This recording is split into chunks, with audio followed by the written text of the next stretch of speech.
मैं हूं अंशिता।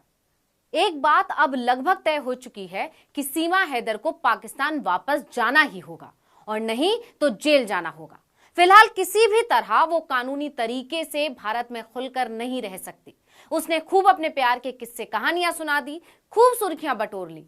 अब समय आ गया है उसकी वापसी का। जिस तरह से उसने भारत में एंट्री की, वो उसे इस तरह देश में रहने की आजादी नहीं देता। यानी सीमा का बेखौफ होकर भारत में रहना इतना आसान नहीं है जितना सीमा समझ रही थी, और अपने 4 बच्चों के साथ अवैध तरीके से भारत में घुस गई थी। जब से वो भारत आई है, जांच एजेंसियों के निशाने पर तो है ही, बाकी सीमा से जुड़ी हर चीज की बारीकी से जांच भी हो रही है। सीमा के जवाब, उसकी बोलचाल, उसका लहजा, वो भारत में कैसे दाखिल हुई, सभी बातों पर संदेह बना हुआ है। अब यहाँ सवाल ये भी है कि अगर सीमा पर शक था तो उसे जमानत क्यों मिल गई, और अगर जमानत मिल भी गई थी तो अब ऐसा क्यों कहा जा रहा है कि सीमा को पाकिस्तान वापस जाना ही होगा। इसके लिए सबसे पहले हमें पीछे जाकर इकरा और कृष्णा की प्रेम कहानी का अंजाम देखना होगा। दोनों बिल्कुल सीमा हैदर की कहानी जैसी हैं। एक पाकिस्तान से आई थी और दूसरी बांग्लादेश से। इसके बाद उन नियमों पर भी चर्चा करेंगे जो भारत में रहने के लिए, यहाँ की नागरिकता पाने के लिए बनाए गए हैं। तो पहले बात करते हैं इकरा की। वो पिछले साल यानी सितंबर 2022 में भारत आ गई थी। इकरा के प्यार की कहानी भी सीमा हैदर की तरह ऑनलाइन गेम खेलते हुए शुरू हुई थी। ऑनलाइन लूडो गेम खेलते हुए पाकिस्तान की इकरा जीवानी की दोस्ती भारत के मुलायम सिंह यादव से हो गई। इकरा भी सीमा की ही तरह पाकिस्तान के सिंध प्रांत की रहने वाली थी, जबकि मुलायम सिंह यादव भारत के उत्तर प्रदेश के रहने वाले थे। दोनों की दोस्ती प्यार में बदल गई। प्यार परवान चढ़ा और 19 सितंबर 2022 को इकरा ने भारत आने की ठान ली। वो पाकिस्तान के हैदराबाद शहर के फेडरल गवर्नमेंट कॉलेज से ग्रेजुएशन कर रही थी।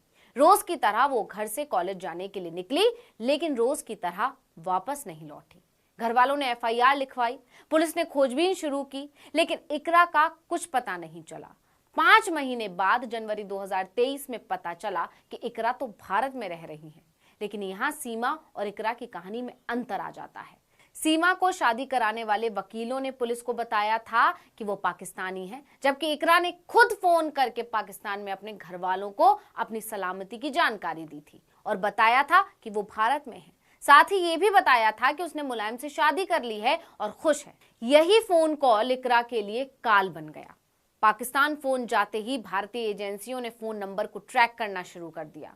बातचीत को ट्रैक करते हुए पुलिस इकरा जीवानी तक पहुंच गई। इसके बाद 23 जनवरी को भारत के बेंगलुरु शहर में इकरा जीवानी और उसके प्रेमी मुलायम सिंह यादव को पुलिस ने गिरफ्तार कर लिया। पूछताछ हुई तो इकरा ने सारी कहानी बताई।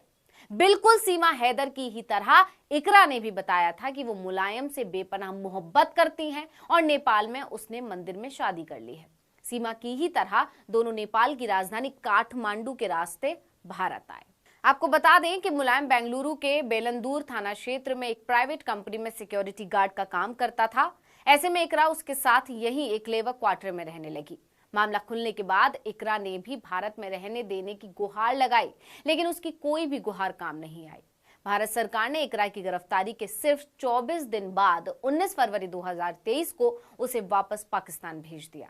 इकरा पर आईपीसी की धारा 420 के तहत फर्जीवाड़ा, 495 के तहत छुपके शादी करना, 468 व 471 के तहत फर्जी दस्तावेज बनवाने और उसका इस्तेमाल करने का आरोप है। ये सारे आरोप सीमा हैदर के खिलाफ भी हैं, बल्कि इससे कहीं ज्यादा। इकरा शादीशुदा नहीं थी, ना ही उसके बच्चे थे। सीमा तो अपने साथ बच्चों को भी लेकर आई है।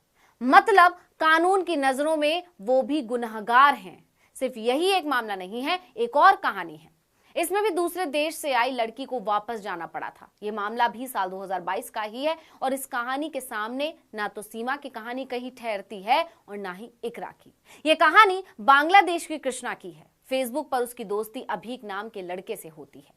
दोस्ती प्यार में बदली और प्यार इतना परवान चढ़ा कि कृष्णा अपने प्रेमी से मिलने के लिए अपना मुल्क, अपना परिवार, अपना धर्म तीनों छोड़ने का फैसला कर लेती हैं। बिल्कुल सीमा हैदर और इकरा जीवानी की तरह। जून 2022 में बांग्लादेश की 22 साल की कृष्णा मंडल अपने प्रेम को पाने के लिए गैर कानूनी तरीके से भारत में दाखिल होने के लिए निकल पड़ती हैं। अभीक का इश्क हासिल करने के लिए उसने जान दांव पर लगा दी थी। सोनी माहिवाल की कहानी भी इसके सामने कुछ नहीं। कृष्णा अभीक से मिलने के लिए घड़ियालों से भरी नदी को तैरकर पार करने का फैसला करती है। पूरे 1 घंटे तक वो तैरती रही। इसके बाद बाघों से भरे सुंदरवन को पार करती हैं। कृष्णा और अभीक कोलकाता के कालीघाट मंदिर में शादी करते हैं और साथ रहने लगते हैं। कृष्णा की खबर जब सुरक्षा एजेंसियों को मिली तो पुलिस ने उसे गिरफ्तार कर लिया। कृष्णा ने अदालत के आगे बहुत मिन्नत की, बहुत हाथ जोड़े कि उसे अभीक से अलग ना किया जाए, लेकिन कानून की नजरों में इश्क सरहदों से बड़ा नहीं होता। अदालत ने कृष्णा को वापस बांग्लादेश भेज दिया। बिल्कुल इसी तरह की कहानी सीमा हैदर की है। हाँ, फर्क इतना है कि सीमा हैदर ने मीडिया में खूब सुर्खियां बटोरी हैं, लाइमलाइट में रही हैं। उसके हाव भाव, बोलचाल, सब कुछ कई सवाल खड़े करते हैं, शक पैदा करते हैं। लेकिन इकरा और कृष्णा के मामले को देखकर हर किसी के जहन में सवाल है कि क्या सीमा हैदर का भी वही हाल होगा। तो इस पर जानकारों का कहना है कि क्योंकि सीमा हैदर पर भी ऐसे ही आरोप हैं, इसलिए उसके भारत में लंबे समय तक रहने की संभावना कम दिख रही है। यही नहीं, किस तरह से वो खुलेआम घूम रही है, मीडिया से मिल रही है, अब इस पर भी रोक लग गई है। सीमा एटीएस की हिरासत में है और वो उससे लगातार पूछताछ कर रही है। सीमा पर शक थोड़ा ज्यादा है, जिसकी वजह हमने आपको अपने पिछले वीडियो में भी बताई थी। इसके अलावा सीमा के पास से 3 से 4 पासपोर्ट बरामद हुए हैं, वो भी अलग अलग नाम से, और 4 फोन जो चारों ही खराब हैं।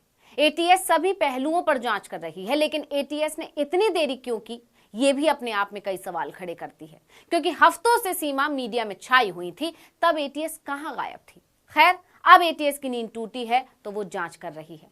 वहीं कुछ जानकारों का कहना है कि सीमा 2 ही परिस्थितियों में भारत में रह सकती है। एक, अगर भारत सरकार सीमा हैदर के लिए लॉन्ग टर्म वीजा जारी करे। दूसरा, सचिन और सीमा हैदर की शादी को कोर्ट वैध करार दे। ये दोनों ही फिलहाल संभव नहीं है, क्योंकि शादी को वैध करार देने के लिए सीमा को वैध तरीके से भारत में दाखिल दिखाना होगा, और ये हो नहीं सकता। दूसरा, मोदी सरकार दूसरे देशों से आए मुसलमानों को देश से निकालने की बात करती है। ऐसे में सरकार सीमा को इजाजत देती है तो उल्टा फंस जाएगी। यानी कुल मिलाकर कहा जाए तो किसी भी सूरत में सीमा का भारत में रहना मुश्किल है। कानून के जानकार बताते हैं कि सीमा ने खूब घर घर और शादी शादी खेल लिया, जलाभिषेक कर लिया, तुलसी पर जल चढ़ा लिया, हिंदुत्व का प्रचार कर लिया। अब उनके जेल में जाने का समय आ गया है।